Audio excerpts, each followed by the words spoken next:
Les années 70 ont vu l'ouverture de plusieurs stations de ski au Québec. La plupart de ces stations sont toujours en opération aujourd'hui et fêtent leur 50e anniversaire. Nous en avons visité quelques-unes dans différentes régions de l'Est du Québec pour constater que tous ces centres ont la même raison d'être, la passion du ski.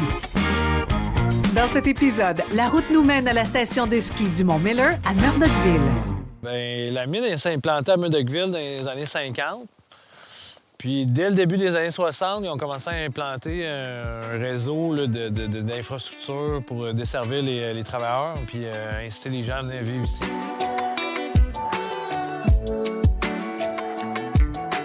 Ce que je sais, c'est qu'en 1967, ils ont décidé d'implanter sur le Mont-Miller la remontée qui est actuelle, donc qui est le T-Bar.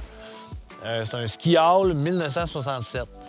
Et puis, pendant toutes ces années-là, ben, tu sais, il faut dire aussi que c'était une des premières infrastructures de ce genre en Gaspésie, même dans l'Est du Québec. Et puis, ce qui est intéressant, c'est qu'au fil des années, bien, il y avait beaucoup de support technique, logistique et financier de la mine. Donc, l'infrastructure de cette remontée-là a été maintenue quand même en très bon état, t'sais. À partir du moment où on a fermé la mine en 2002, eh bien, à ce moment-là, le support technique, logistique et financier pour le Mont-Miller il était moins présent. Et puis, on a vu une infrastructure qui a quand même reçu beaucoup d'amour au départ de la communauté, mais qui, d'une manière financière, peinait quand même à s'en sortir.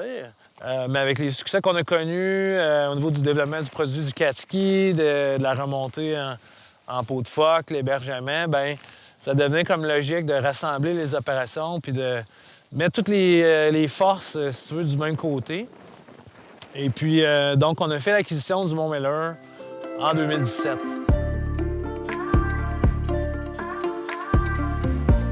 Un des plus vieux T-bars au Québec, 1964, si je ne me trompe pas.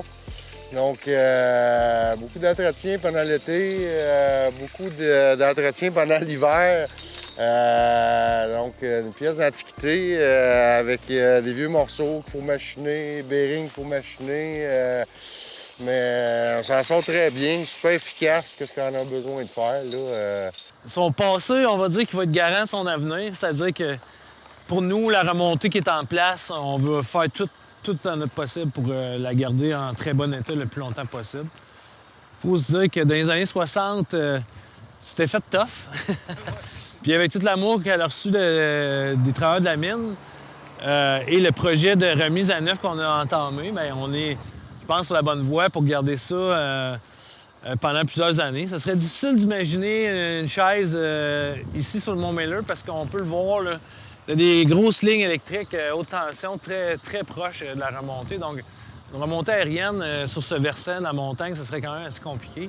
Fait que pour ce qui est du Mont-Miller, là, on voit ici généralement des amateurs de poudreuse. Fait que des gens ils vont venir lors des tempêtes pour profiter des grosses accumulations de neige du Mont-Miller. En début de saison, on va élargir beaucoup la clientèle puisqu'on est la première montagne à ouvrir dans l'Est. Alors, les gens des autres stations qui sont passionnés vont venir commencer la saison plus tôt ici. Fait que ce soit pour une raison ou pour une autre, c'est souvent des passionnés de ski qui viennent ici pour vivre l'expérience des chic-chocs à leur meilleur. Donc, c'est une belle vibe. Puis on a aussi une belle clientèle locale, plutôt jeune. Faut pas se le cacher, là. Je veux dire, quand on est arrivé, il n'y avait pas 50 billets de saison à Murdockville, là, au Mont-Miller. Donc, on a voulu nous rendre accessible la montagne le plus possible pour la jeunesse de Murdockville. Donc, on donne accès gratuitement à tous les jeunes de moins de 18 ans à la station de ski qui vivent à Murdockville. Fait que ça, c'est notre implication dans la communauté. Puis on le voit de plus en plus.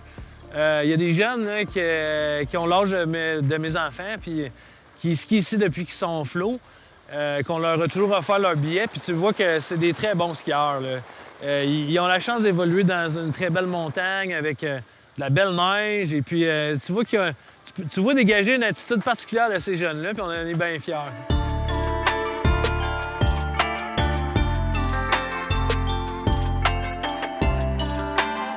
Bien, moi, je dirais, c'est tu te lèves un matin, Tu viens de voir qu'il y a un bon pied de poudreuse qui vient de tomber.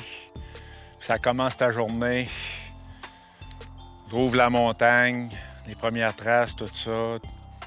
Il n'y a rien comme sentiment pour expliquer le bonheur qu'on peut en ressentir. Dernièrement, je dis, on va prendre la passion pour on va en faire une job pour un petit bout au moins, là, pouvoir prendre la vie un petit peu plus relax, un peu moins de stress, puis vivre de ma passion, vivre dehors, être à l'extérieur, c'est vraiment ça qui m'attirait.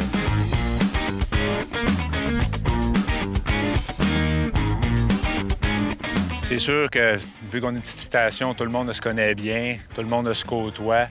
Autant nous autres, les gars de la remontée, qu'eux autres envers nous autres, on essaye de s'entraider un et l'autre. Il n'y a pas vraiment de département pour dire je suis à remonter, j'aide pas, je fais pas ci, je fais pas ça. Les gars de la remontée ont besoin d'aide, on peut les aider. Il y a des problèmes de la remontée, on peut les aider. Les autres, inversement. Il y a un cas, c'est sûr qu'eux autres continuent à faire leur job pareil. Mais eux autres, ils nous disent, on a vu, ou il y a un client qui nous a dit, il nous appelle, ou mettons, le soir, des pancartes, il y en a une trop grande installée, on a de la misère, ils peuvent nous aider aussi. C'est ça qui est le fun. On a toujours une entraide à quelque part sans avoir à se soucier de « c'est pas mon département », etc. C'est pas syndiqué non plus, fait que peu importe le domaine où on va, même au garage, j'ai besoin d'aide, on peut toujours s'entraider. Là, 2-3 ans, changement de carrière, décidé de m'en aller vers le plein air. Donc, toute pré-formation que j'avais besoin pour devenir guide de montagne.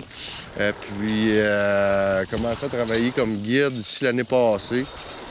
Puis là, ça fait 2 ans que je guide à la majorité de mon temps. Puis, à temps partiel, patrouilleur, là, une journée par 2 semaines à peu près. Là, tous les guides passent en alternance là, pour aider le chef patrouille.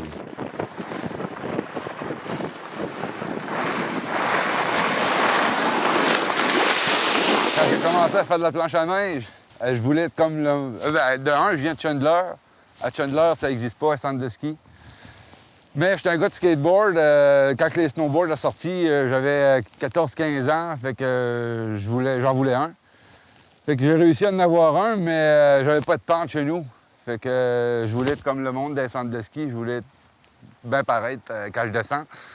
Fait que je marchais 1 heure, je prenais mes raquettes, je mettais mon snow sur mon dos, je marchais 1 heure pour me rendre dans une ligne d'hydro que j'avais trouvée dans mon coin. Puis je me fait un beau jump, puis une belle slide pour slider dessus. Petit abri dans le bois, j'avais 24 ans. Aujourd'hui, je suis rendu à 50 ans, puis l'abri est un peu écrasé, mais elle est encore là. Fait qu'une fois ou 2 fois par année, j'y vais là. Fait que c'est un peu là que j'ai commencé à apprendre à faire du snowboard, à jumper, puis tout ça. Mais aujourd'hui, j'ai passé l'âge de jumper, mais je m'amuse. J'ai du fun, l'important, c'est d'être dehors.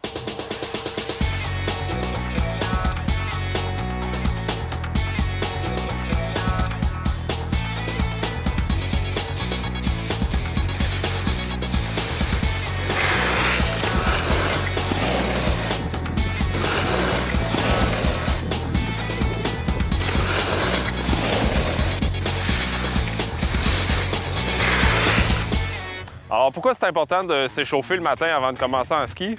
Bien, il faut savoir qu'on est plus enclin à avoir des blessures lorsque nos muscles sont froids. Le ski, c'est une activité qui se pratique dehors, donc vous seriez déjà un petit peu plus froid. Votre muscle, lorsqu'il va être échauffé, va être plus flexible, plus élastique. Il risque moins d'avoir des blessures qui se créent. Vous risquez moins de développer de l'inflammation, des irritations. Donc, le matin, avant de commencer, c'est important un peu de se dérouiller puis de faire bouger nos articulations pour qu'elles soient prêtes à aller dans toute leur amplitude articulaire alors qu'on dévale les pentes.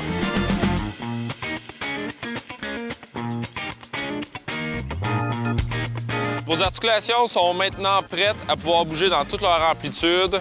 Vos muscles se sont échauffés davantage. Il y aura donc moins de risque de vous blesser. Maintenant, on passe à une petite piste d'échauffement pour débuter.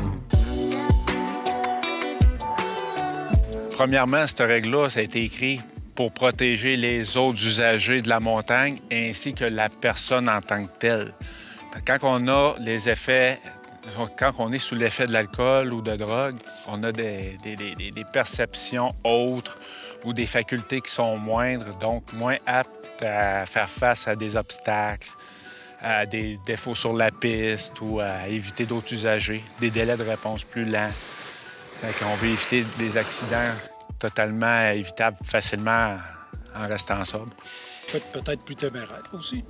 Oui, ça aussi, ça tout dépendant qu'est-ce qu'ils ont consommé ou qu'est-ce qu'ils ont pris. C'est sûr que les dangers sont là en montagne. On parle de dangers d'avalanche. Donc, les dangers d'avalanche sont présents. Ça prend quelqu'un qui a les formations nécessaires, qui est capable de déceler, de voir les indices en montagne, en montant, pour s'assurer qu'on descend dans des places qui sont sécuritaires. Donc, choisir un terrain tout adéquat selon le niveau d'avalanche qu'on a dans la journée. Donc, il y a tout un bulletin d'avalanche tous les jours. Tous les jours, on revise ça comme il faut, on revise la météo, puis on regarde, là, puis on analyse les dangers d'avalanche tout en montant, s'assurer là, qu'on garde une ligne pour le client qui va être sécuritaire selon les dangers d'avalanche.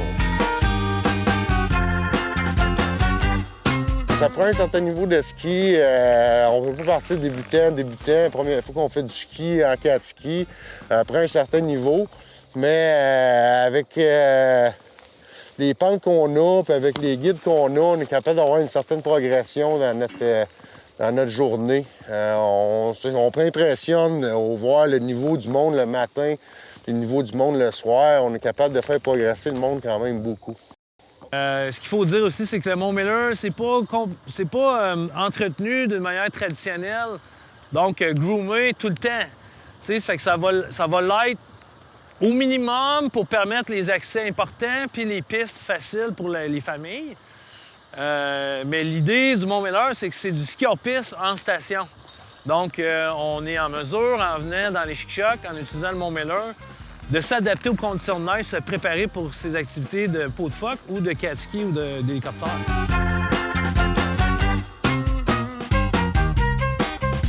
On se rappelle qu'à l'origine, c'est la mine qui a implanté les infrastructures récréotouristiques à Murdochville. C'est un très beau legs qu'on a reçu, puis on a voulu évidemment reprendre ça, mettre ça en valeur, puis s'en servir pour donner une essence à la vie à Murdochville. Mais on pourrait imaginer probablement encore que la mine, en revenant, pourrait participer à l'implantation de futures infrastructures pour compléter toute l'offre récréo de Murdochville, probablement devenir une des plus belles destinations au monde, pas seulement pour être en vacances, mais pour vivre et travailler. Il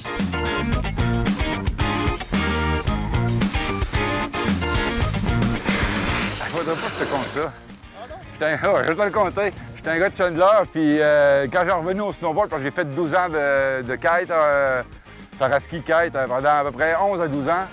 Puis à un moment donné, je suis allé faire une course de vélo, il y avait un ski bazar à Val d'Irène, puis j'ai regardé, puis je m'ai racheté un snowboard. J'avais fait du snowboard toute ma jeunesse. J'ai dit, moi je reviens au snowboard, mais je m'ai acheté un kit.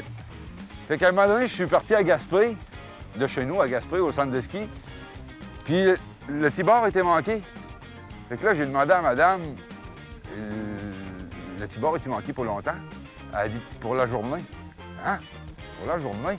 Elle a dit, tu peux faire de l'issade. Ben, j'ai l'air à ça d'un gars qui va faire de l'issade. Fait que j'ai dit, Murdochville, Miller, c'est-tu encore ouvert, ça? Là, on parle de 12 ans passés, là. Madame, elle m'a dit oui. Fait que moi, j'avais jamais venu ici. Fait que je suis parti dans ma voiture, puis j'ai monté jusqu'à Murdochville, mais plus que je montais, plus que je voyais la neige des côtés, à côté des arbres. J'ai dit, moi, j'ai tout manqué ça. Fait que c'est ici que ça se passe. Que ce soit en planche ou à ski, à tout âge, les sports de glisse sont à découvrir ou à maintenir.